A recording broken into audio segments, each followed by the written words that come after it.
Overdue and over budget, the government's much-hyped new information technology system for Victorian courts is proving to be another IT embarrassment. Stateline can tonight reveal that the new integrated courts management system is so inefficient that some judges are refusing to use it. The state opposition says it's just another example to add to the state government's long list of IT disasters.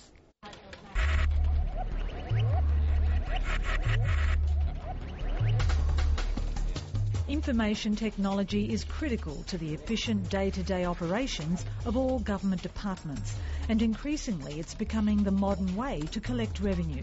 That's if it works. When it comes to IT in the Brumby Labor government, though, not much seems to be going right. Another day, another problem with Mikey. The Mikey ticketing system is the most glaring technical disaster, blowing out to cost $1.4 billion. It's finally being rolled out across the whole system this weekend.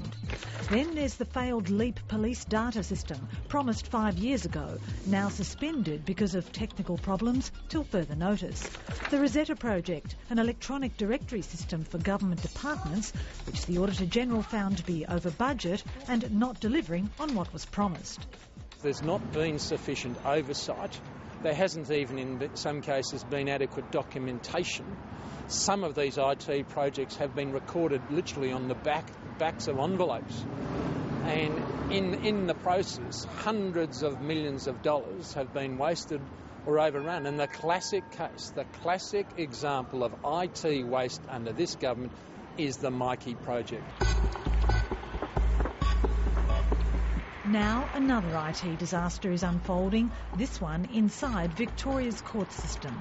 In 2005, the government announced $45 million for an integrated courts management system, a new electronic system designed to manage cases in the justice system from start to finish. It's to be introduced in all courts starting in the Supreme Court and was meant to be operating last year.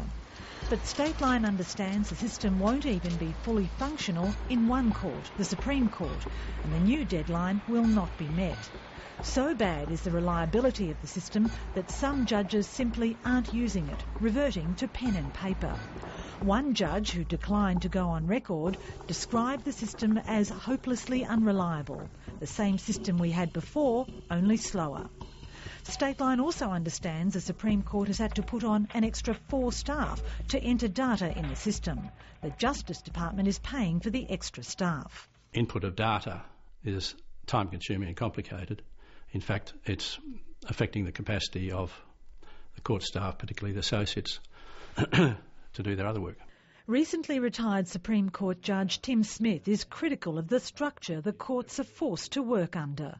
Instead of having a department serving the courts as the third arm of government, we have the third arm of government swallowed up in the Department of Justice.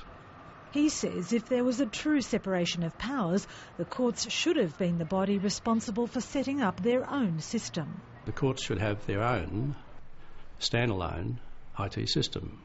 We have said to the government in the past that this is what should happen. We have pointed in the past to the fact that the police have their own. We are told the police are different.